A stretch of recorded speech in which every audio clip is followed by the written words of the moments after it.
Witam serdecznie. Odświeżone Audi A7 przetestowałem już jesienią zeszłego roku, kiedy była prezentacja niedaleko Krakowa na Podhalu, ale postanowiliśmy zapisać ten samochód na test redakcyjny jeszcze raz, z uwagi na to, że teraz mamy okazję przetestować i spalanie, i przyspieszenie, i generalnie lepiej przetestować ten samochód.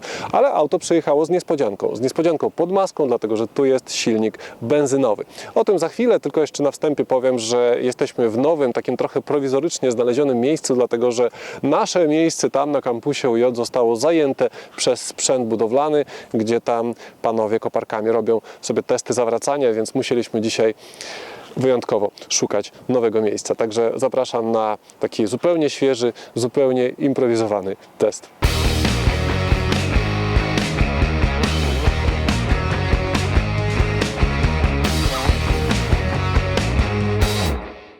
Zmiany w wyglądzie omawiałem już ostatnio podczas prezentacji, więc teraz bardzo skrótowo. Zmieniono zderzaki z przodu i z tyłu, zmieniono światła z przodu i z tyłu. Widać zresztą z daleka ten nowy wzór świateł LED, który jest moim zdaniem znacznie ciekawszy od tego, który był przed faceliftingiem. Tu akurat w testowym samochodzie mamy też światła Matrix LED, więc to też wygląda trochę inaczej, ale najwięcej zmian jest chyba w środku, gdzie zoptymalizowano i zmodernizowano systemy elektroniczne na pokładzie. Schowałem się tu pod maską, bo tu jest i cieplej, i spokojniej, nie wieje tak bardzo, bo mikrofon nam niestety szumiał, więc pod maską możemy mieć całkiem sporo w wersji do wyboru. Na dobrą sprawę są 3 silniki w różnych odmianach mocy i tak jeśli chodzi o silniki diesla, to na dobrą sprawę jest 1.3.0 TDI, ale możemy go mieć w wersji Ultra 218 koni, możemy mieć go w wersji mocniejszej 272 konie, albo 320, albo wersję Competition 326. Te dwie mocniejsze mają Tiptronika, dwie słabsze mają S-Tronika. Jeśli chodzi o silniki benzynowe, to są 2 do wyboru. Jeden to jest właśnie testowany przez nas V6 TFSI, który ma 333 konie, i 4.0 TFSI, który w S7 występuje w wersji 450-konnej i to jest 30 koni więcej niż przed faceliftingiem, a w wersji RS7 ma 560 koni. Wróćmy jeszcze do naszej najsłabszej benzyny, ale powiem Wam, że biedy nie ma. 250 km na godzinę prędkość maksymalna, ograniczone elektronicznie, 5,3 do setki i 440 Nm, dostępnych bardzo szeroko od 2900 do 5300 obrotów na minutę. To wszystko oczywiście przez S-Tronika 7-biegowego trafia na wszystkie 4 koła, prawdziwe quattro, jak widać silnik umieszczony wzdłużnie, i spalanie. Spalanie to 6 litrów w trasie, 10 litrów w mieście. Tyle przynajmniej deklaruje producent. Ja to sprawdziłem. Nie do zrobienia. 6 litrów w trasie może i nie do zrobienia, ale bak mieści 75 litrów, co oznacza, że jadąc bardzo ostrożnie przejedziemy prawie 1000 km. I jeszcze ważna wskazówka, 95. Wcale nie musimy tankować najdroższej benzyny.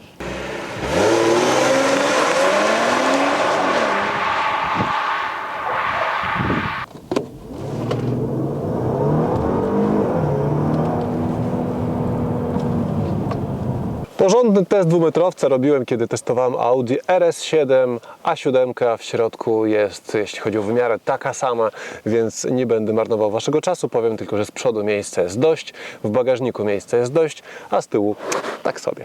Warto też wspomnieć o pneumatycznym zawieszeniu, które nadaje autu raz komfortowy, raz sportowy charakter, ale sprawdza się też, jeśli zjeżdżamy z asfaltu. Ostatnio testując Audi A6 całkiem sporo czasu poświęciłem temu, jak to auto wygląda w środku. Sprawdziłem wszystkie plastiki, schowki i tak dalej, a tu w A7 mamy bardzo podobny przypadek, nawet wykończenie jest podobne, czyli sprasowany metal i drewno, wygląda to genialnie, więc teraz chyba nie będę zbyt dużo czasu poświęcał omawianiu wszystkiego dokładnie.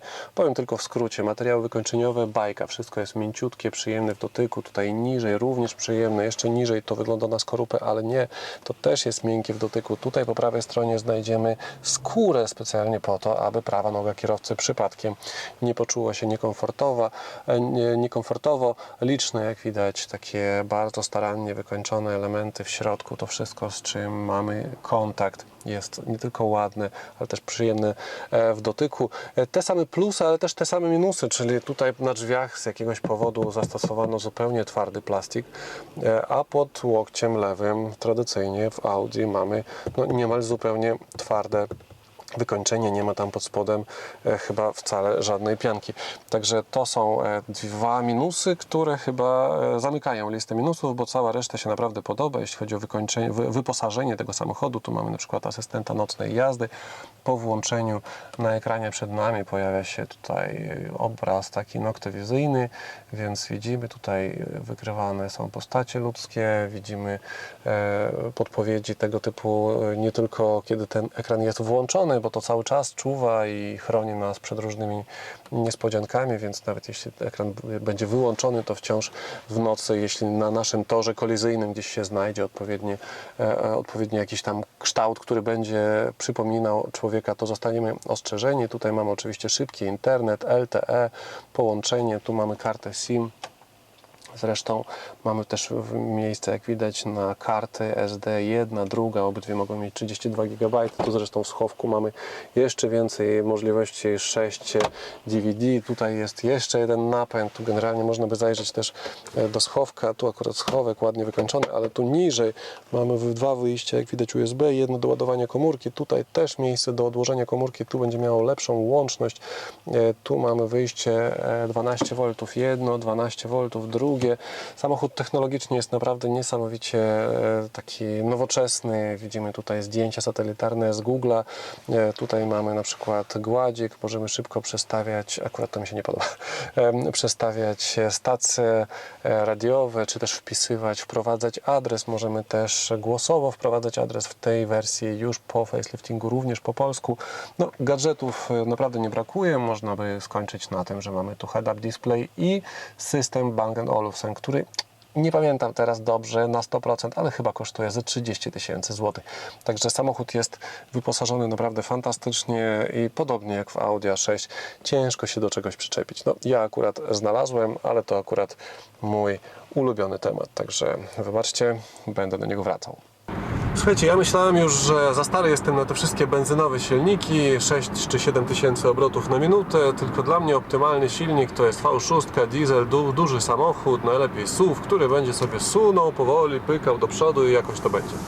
Aż w pewnym momencie do redakcji przyjechała tetetka, która sprawiła, że ja w pewnym sensie się obudziłem i nawet na tych wysokich profilach, które do nas na zimówkach przyjechała, stwierdziłem, że ja chyba lubię jednak takie właśnie małe, zadziorne samochody, właściwie przede wszystkim sportowe samochody, które lubią wysokie obroty i które lubią jechać szybciej, a nie tak po prostu sunąć byle do przodu. No i teraz zapisałem się na A7. W sumie już byłem na prezentacji A7, więc nie przejmowałem się specjalnie tym, jaka dokładnie to będzie A7. A tymczasem do Krakowa przyjechała wersja z silnikiem benzynowym. Najsłabszym, zarazem najmocniejszym, to znaczy najmocniejszym w A7, bo tu jest tylko jeden silnik benzynowy, bo następny mocniejszy to już jest S7, kolejny RS7, a więc 333 konie. Bardzo podobne do 320 koni, którą niedawno miałem, jeśli chodzi o wartość koni w A6. I muszę powiedzieć, że zdecydowanie bardziej mi się podoba właśnie wersja benzynowa. I już powiem dlaczego. Po pierwsze dźwięk. Stoimy na światłach, jest cisza, poniżej 40 dB. To jest potężny silnik, prawie go nie słychać. Wkręcamy się, słychać to. To jest naprawdę fantastyczny dźwięk i ten dźwięk trwa znacznie dłużej, bo mamy tu inny zakres obrotów, więc kręcimy do 6, prawie do 7 tysięcy obrotów. To wszystko brzmi, ten samochód jedzie, ten samochód chce jechać. I kolejna rzecz to jest to, że wizerunkowo, mimo wszystko, benzyna bardziej pasuje do takiego auta jak A7 niż diesel. Kolejny plus to jest to, że mamy tutaj w zestawieniu z benzyną S-Tronic, nie Tiptronika, a więc, bo w dieslu akurat 320-konny moment obrotowy jest tak duży, że mamy tam Tiptronika, bo S-Tronic po prostu, jeśli chodzi o moment obrotowy, to by nie wyrobił. I wreszcie ostatnia rzecz, która chyba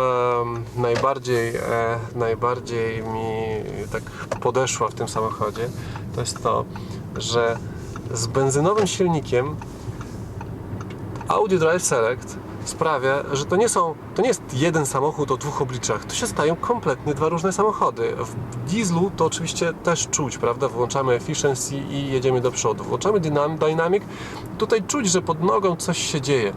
Natomiast ta różnica jest zwielokrotniona, jeśli mamy pod maską silnik benzynowy, bo tu przełączamy na dynamic i powiadam Wam,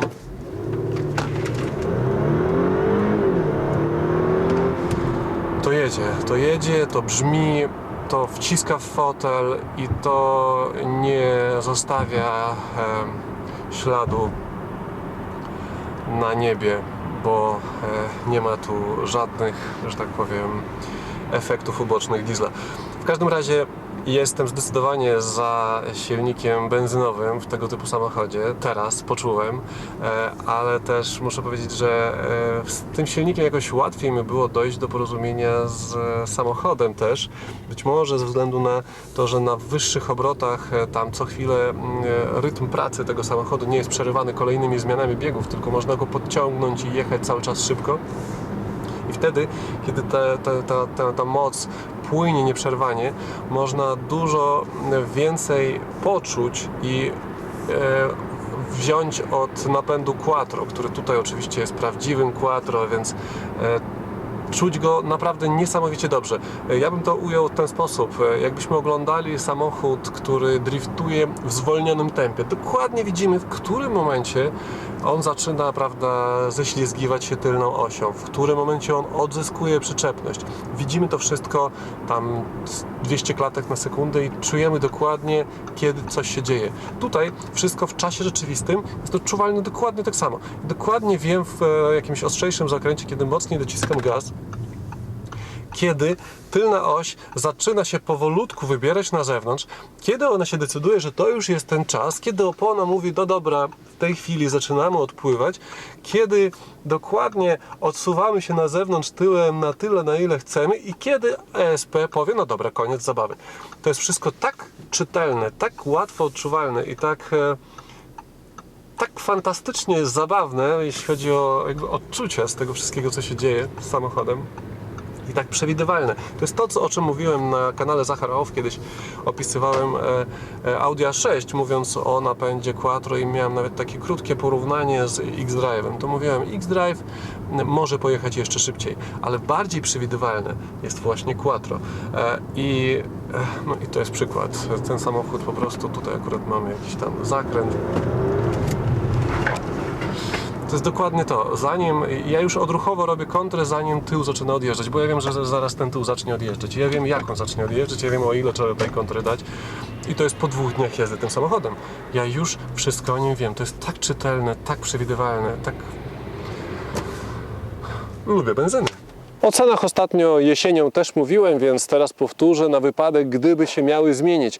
Najtańsze Audi A7 kosztuje 272 tysiące złotych i to jest naprawdę wersja dla oszczędnych, dlatego że jest w parze z najsłabszym 218-konnym silnikiem 3.0 TDI w wersji Ultra, a więc ultra oszczędność, napęd tylko na przednią oś, jakieś niewiarygodne wyniki, spalanie w okolicach 4 litrów i najniższa właśnie cena. A po drugiej stronie bieguna oczywiście wersja RS7, która ma 560 koni i kosztuje ponad 500 tysięcy złotych. Nasza wersja kosztuje 302 tysiące złotych i w standardzie dostajemy właśnie ten silnik benzynowy 3.0 TFSI, napęd na 4 koła Quattro, 17-calowe felgi, nie patrzcie na te 21 i system w standardzie m.in. Audi Drive Select, na który zwracam uwagę, który akurat w wersji z silnikiem benzynowym dużo bardziej pokazuje swoje takie prawdziwe sportowe oblicze w wersji Dynamic.